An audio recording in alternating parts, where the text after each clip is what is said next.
Dans cette vidéo, je vais vous montrer comment peindre des rochers ou des grosses pierres. On va les rajouter à notre paysage en arrière.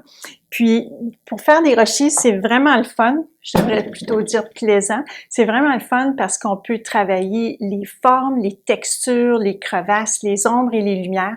Ça peut sembler difficile a priori parce qu'il y a beaucoup de choses à faire, mais on va fonctionner par étapes. On va vous montrer comment les peindre étape par étape et ça va vous simplifier le travail. Puis vous allez voir, c'est vraiment le fun. Je devrais plutôt dire agréable. C'est vraiment agréable à peindre parce que ça laisse beaucoup de latitude. On peut jouer avec les couleurs, on peut faire pisser les ombres et les lumières qui créent toutes les crevasses puis les différentes textures. On peut aussi ajouter des couleurs. Ceux-là sont un peu plates comme couleurs, mais vous pouvez, dans votre paysage, si vous les faites avec un coucher de soleil, vous pouvez reprendre les couleurs de vos couchers de soleil et les rajouter dessus. Ça peut sembler comme beaucoup, mais on va faire une version très simple pour commencer. Et puis, vous allez voir les étapes, ça va beaucoup vous aider. Mais avant de commencer, laissez-moi me présenter. Je m'appelle Angèle, je donne des cours de peinture à l'acrylique et à l'huile pour tous les niveaux et pour tous les styles. Si vous aimez cette vidéo, à la fin, vous pouvez faire un thumbs up et vous abonner à ma chaîne, ça m'encourage énormément. Et je lis tous vos commentaires si vous me laissez un commentaire, si vous avez des suggestions de d'autres façons de faire des rochers. Il y a plein de façons de faire des rochers. Ça, c'est une façon très simple. Je vais aller faire sur cette toile-ci. Si vous voulez savoir comment j'ai fait cette toile, je vais mettre le lien à la fin de la vidéo pour que vous puissiez voir comment j'ai fait cette toile-là. Alors, on va commencer. Pour commencer, j'ai fait ma palette. J'ai utilisé du bleu outre-mer, du brun terre d'ombre brûlée, un peu de ocre et du blanc. Je vais mélanger le bleu outre-mer avec le terre de sienne brûlée pour créer un noir. Et ça va faire les côtés ombragés. Et avec ce noir-là, je vais pouvoir créer des gris pour mettre dans mes pierres. Là, j'ai besoin un peu plus de bleu. Vous pouvez regarder ce qui est sur le papier pour voir la vraie couleur. Ici, ça vous donne plus la vraie couleur. Je vais rajouter encore un peu plus de bleu. Okay. Et je vais en prendre un peu de mon mélange. Je vais créer des gris.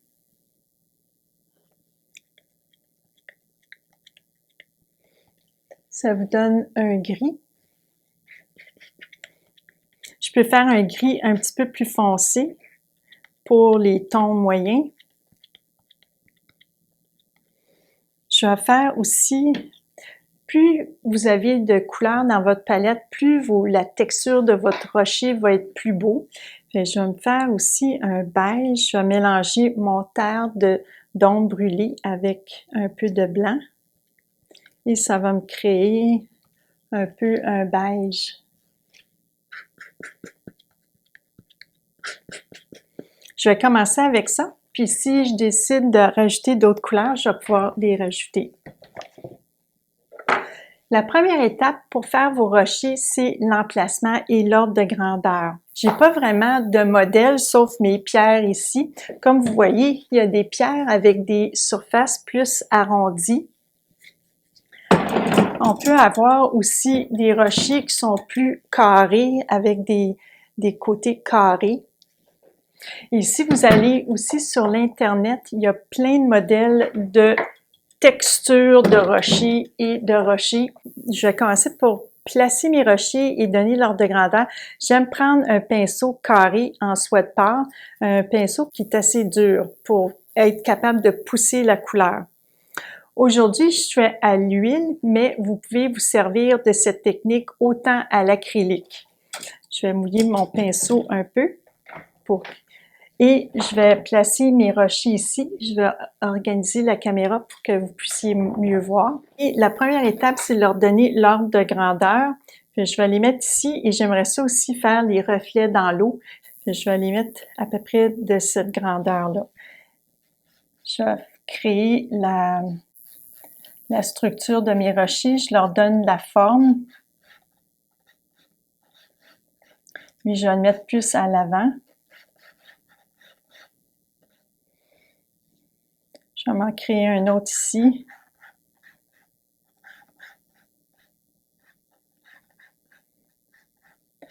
Vous pouvez jouer avec les formes.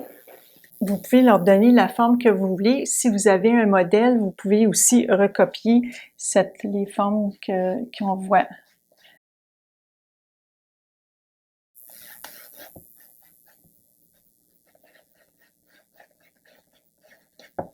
Je vais partir avec ça. Ça n'a pas besoin d'être trop précis, mais ça me donne un ordre de grandeur et je peux voir si ça va bien avec ma composition. Je vais rajouter les tons moyens.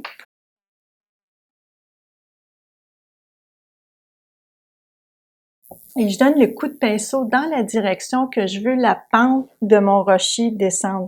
Je ne vais pas faire comme ça, je vais plutôt descendre dans la direction, ici juste pour vous montrer, dans la direction que je veux que mon rocher aille. Puis avec mon pinceau carré aussi, je vais créer les facettes que je veux voir.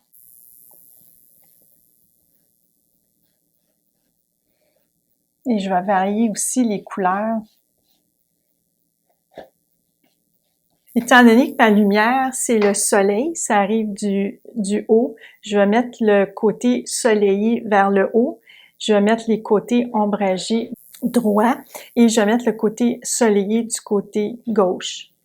Donc, la première étape, c'est l'emplacement. La deuxième étape, c'est mettre les tons moyens et varier vos tons pour créer les différentes facettes de vos rochers. Il peut y avoir des rochers qui sont arrondis, des rochers qui sont plus carrés.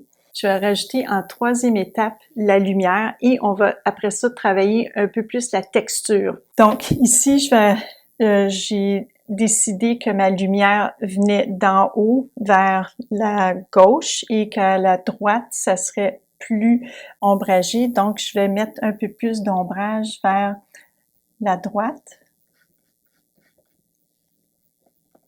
Je vais prendre faut pas avoir peur de contraster. Ça crée vraiment les volumes quand vous contrastez. Donc, j'y vais vraiment avec du très foncé. Même si vous avez des rochers qui sont pâles, il faut créer un côté ombragé. Donc, faut pas avoir peur de foncer. Je vais mettre les tons un petit peu plus pâles ici. Vous pouvez piger directement. Et je vais rajouter ici plus de lumière dans le haut.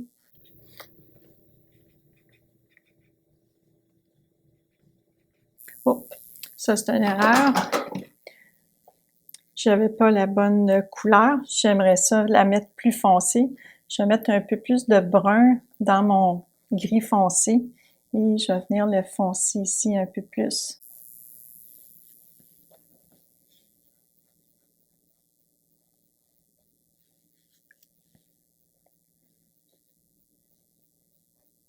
Je vais créer une crevasse ici. Alors, je vais mettre plus de foncé puis je vais vraiment créer une crevasse ici et une séparation entre mes rochers. J'ai plusieurs niveaux de rochers et je vais créer une séparation juste en mettant du foncé. Je peux ajuster la forme à ce stage-ci, je peux ajuster la forme de mes rochers, je peux venir les travailler. Je suis assez contente avec ça. Je vais peut-être rajouter ici un peu plus de foncé pour créer des contrastes, pour rajouter des différents niveaux. Et je vais rajouter le pâle par-dessus pour les séparer.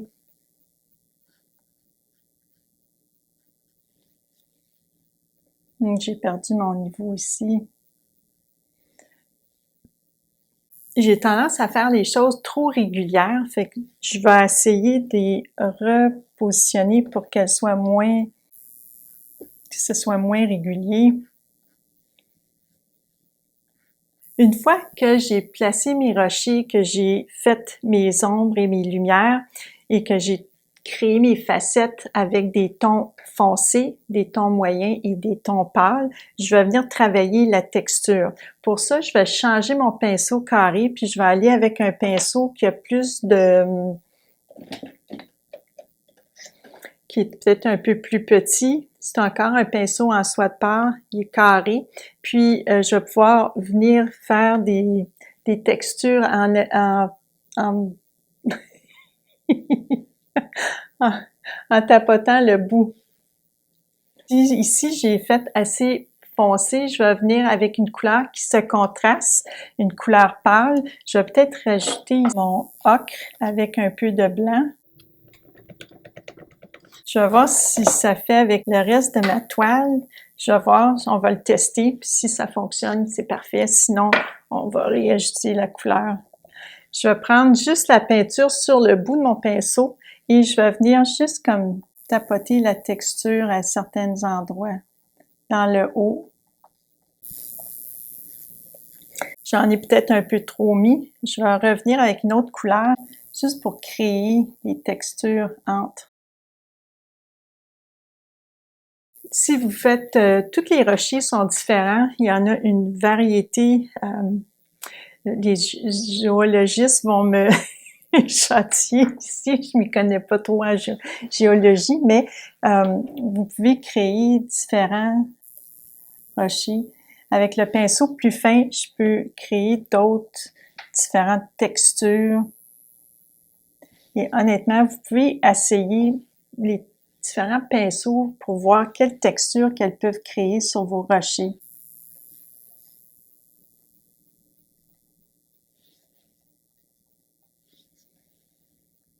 Je vais continuer à les travailler. Je vais ajuster aussi les ombrages et la lumière. On voit ici que ma démarcation, où ce que je les ai dessinés, alors je vais rendre ça plus joli.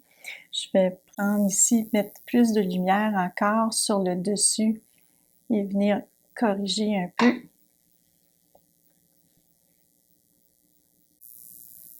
Je peux créer des différentes textures avec des différentes couleurs. Je vais rajouter par exemple un peu de ocre pour créer un peu d'intérêt. En variant votre coup de pinceau, vous pouvez créer des différentes textures et aussi si le pinceau ne fait pas la job ou le travail que vous voulez qu'il fasse, changez de pinceau. C'est souvent le pinceau qui est en erreur.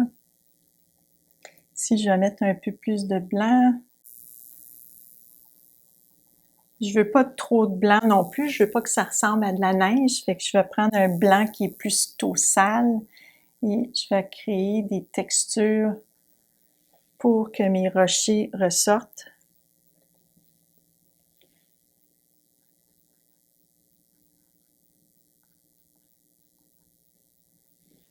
Ici, j'ai pas assez de séparation entre le rocher qui est là et celui-là, donc je vais venir foncer ici le côté. Je vais créer un peu plus de gris foncé, de noir. Et je peux créer des petites crevasses juste en dirigeant mon coup de pinceau à différents endroits.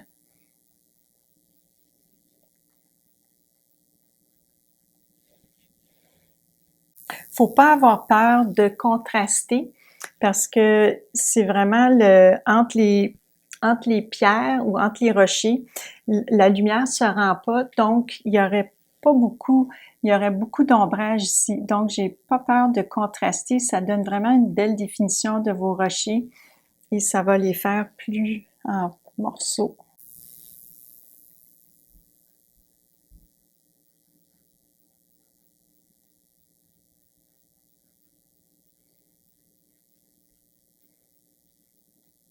Souvent, ce que je vois des peintres qui commencent, c'est qu'ils ont peur de contraster et ça donne pas de volume à vos rochers, ça donne pas de volume à vos objets. Faut pas avoir peur de faire des séparations, des contrastés. Là, maintenant, j'exagère un peu pour qu'on les voit bien à la caméra.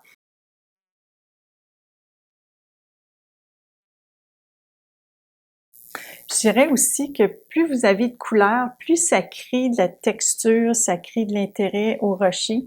Alors, je vais venir en rajouter un peu, je vais rajouter des crevasses ici. Vous pouvez aussi prendre un pinceau plus fin pour faire un travail plus fin.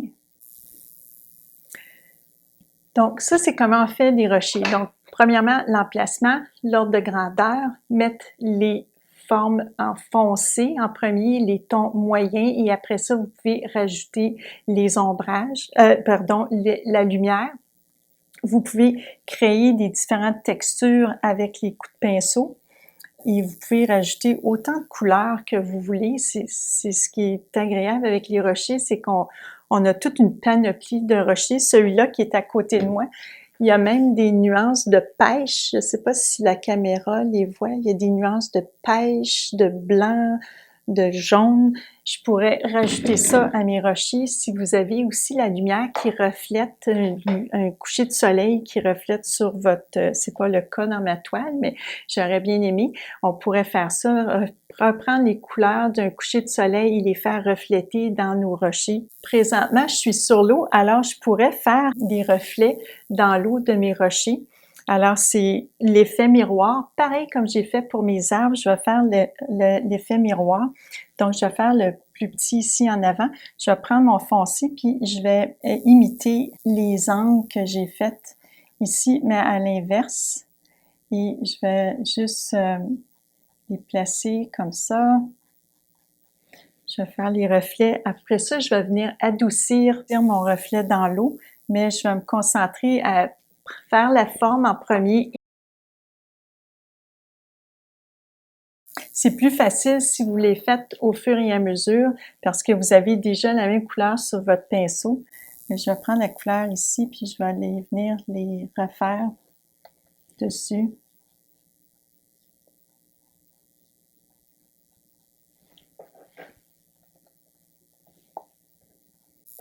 Je vais essuyer mon pinceau et je vais venir juste un peu adoucir mon coup de pinceau. Pour ça, je vais prendre peut-être un pinceau un peu plus large et un peu plus doux.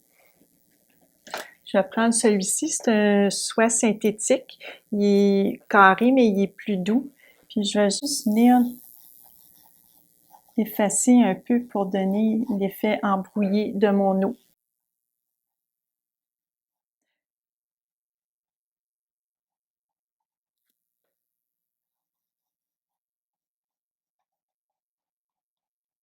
Vous pouvez faire aussi une séparation entre l'eau et le rocher. Ici, par exemple, je vais mettre plus une ligne pâle. Je vais faire pareil pour mes autres rochers. Je vais essayer de calculer, j'y vais à l'œil, mais vous pouvez aussi vous servir un peu d'un ordre de grandeur pour celui-là, c'est cette ligne-là. Peut-être que je suis un peu trop haute. Je vais la baisser. J'ai mis, pour me orienter, j'ai mis le dessus qui correspondait au dessus, mon côté lumineux de chacun de mes rochers. Et je vais venir mettre les foncés.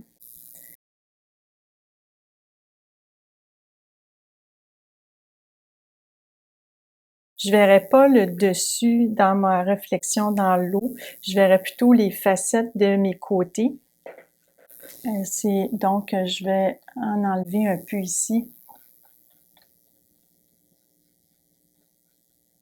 Et je fais aussi mon coup de pinceau dans la direction, si ça va comme ça, je vais le mettre comme ça pour créer l'effet miroir.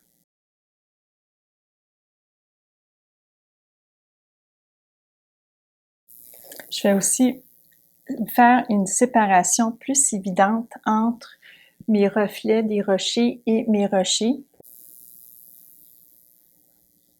Donc, j'ai pris le bleu outre-mer et le terre d'ombre brûlée. Je m'en allais dire terre de sienne brûlée, terre d'ombre brûlée. Et je vais venir foncer un peu davantage où j'ai mis foncé pour faire les reflets.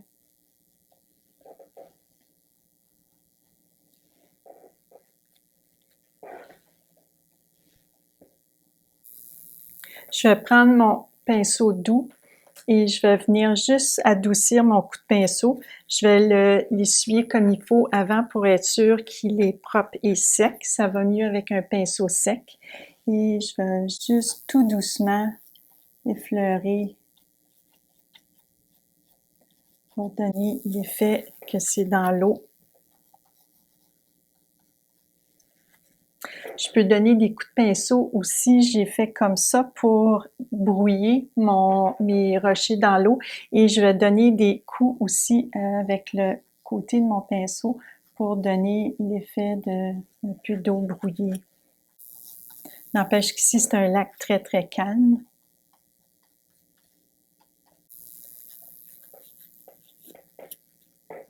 Je vais adoucir le dessus de mes rochers. Je vais adoucir mes coups de pinceau. Ça, c'est une question de goût. C'est comme ça que je l'ai vu, un peu plus doux. Je les ai fait assez carrés, mes rochers. Mais vous pouvez faire aussi des rochers qui sont plus ronds, qui ont des formes plus rondes, comme celui-ci qui est arrondi. Et moi, je me suis plutôt inspirée des rochers qui sont plus carrés, comme ça, qu'on trouve beaucoup autour des lacs chez nous. Mais il y en a des deux.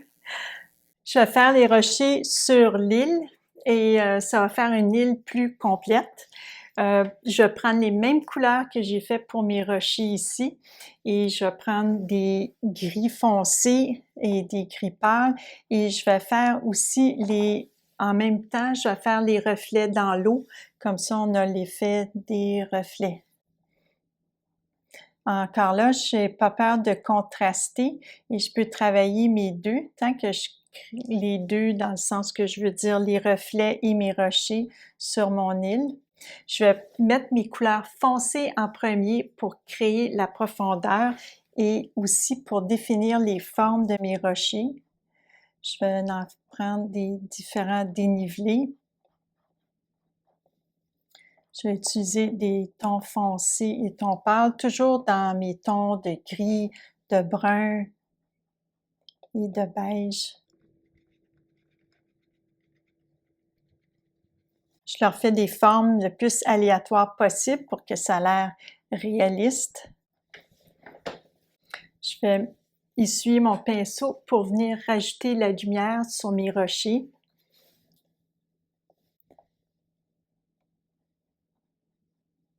Je mélange un peu le blanc avec mes couleurs qui sont là. Je vais mettre un petit peu moins de blanc dans mes reflets parce qu'on voit ici le haut, mais dans l'eau, on ne verrait pas le dessus de mes rochers. Mettre un petit peu de beige que j'ai créé avec mon terre d'ombre brûlée et du blanc. Je vais créer aussi un petit peu de texture, mais vu que c'est au loin, je vais en créer moins de texture. Et on peut varier le coup de pinceau pour créer des différents dénivelés. Je vais mettre des beiges, des bruns, et on va créer aussi d'autres textures en faisant des différents coups de pinceau.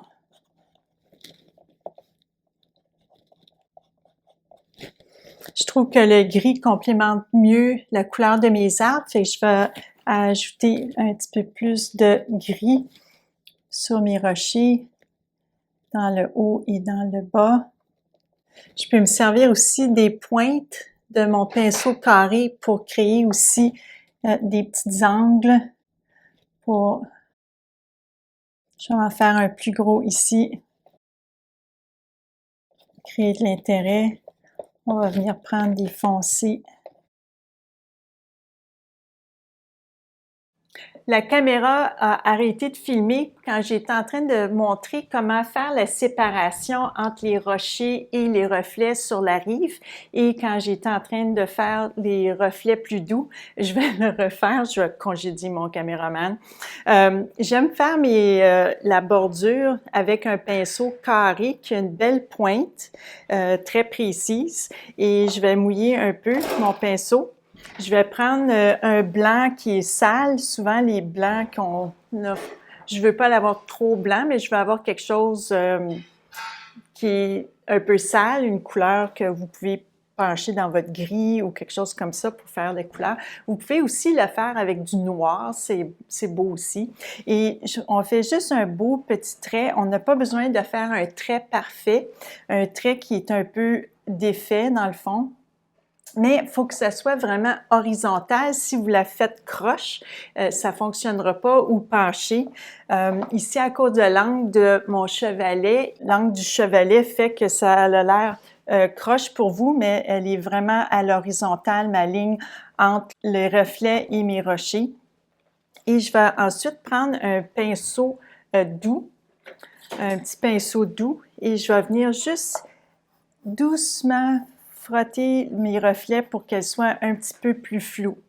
Et c'est tout, le tour est joué pour faire des rochers dans l'eau avec des reflets. Pour récapituler les étapes, toujours choisir votre emplacement en premier, votre ordre de grandeur aussi, si vous voulez avoir des plus gros rochers ou des plus petits rochers. Et ensuite, vous pouvez dessiner les formes avec votre pinceau. Vous dessinez les formes générales, vous venez contraster, l'ombrage et les lumières vont vraiment créer les différentes facettes de votre rocher. Pour un rocher, on voit un minimum de 2 à 3 côtés et on voit aussi les dénivelés, fait que vous pouvez dessiner le dessus un peu plus pâle, une facette ombragée et une facette un peu plus lumineuse. Dans l'atelier, malheureusement, l'éclairage est très fort partout, donc on peut pas montrer, mais les différences entre les facettes, on les voit pas tellement bien devant la caméra, mais si on est à l'extérieur, il y a le soleil qui plombe sur le dessus du rocher et peut-être sur un côté plus qu'un autre. Donc, il faut jouer avec les différentes ombres et lumières pour donner les couleurs à vos facettes. Et ce que j'ai fait ici, j'ai toujours un côté plus lumineux, un côté ombragé et un côté qui est un petit peu plus ensoleillé. Ça va donner vraiment de la dimension à vos rochers. Ensuite, vous pouvez utiliser des différents pinceaux et des couleurs pour créer la texture de vos rochers. Moi, on les voit pas tellement bien, mais j'ai créé un petit peu de texture en venant ce que j'appelle picoter avec le pinceau pour créer les différentes textures du rocher. Vous pouvez vraiment vous amuser à faire vos rochers parce que il y en a tellement de toutes les grosseurs, de toutes les textures, de toutes les couleurs. Donc, gênez-vous pas de faire des couleurs et des contrastés. C'est très important pour créer l'effet de profondeur et la juxtaposition de vos rochers. Si vous voulez savoir comment j'ai fait le ciel et l'eau, je vais vous mettre le lien de la vidéo dans la description ou je vais essayer de l'accrocher dans l'écran ici à quelque part. Et si vous voulez voir comment j'ai fait les arbres avec les reflets, je vais aussi essayer de mettre la vidéo à quelque part dans l'écran ici et je vais la mettre dans la description de cette vidéo. Si vous avez aimé cette vidéo, faites un j'aime, ça m'encourage énormément. Et abonnez-vous à ma chaîne YouTube, ça aussi, ça m'encourage énormément et j'apprécie énormément vos commentaires. Merci, on se voit dans la prochaine vidéo.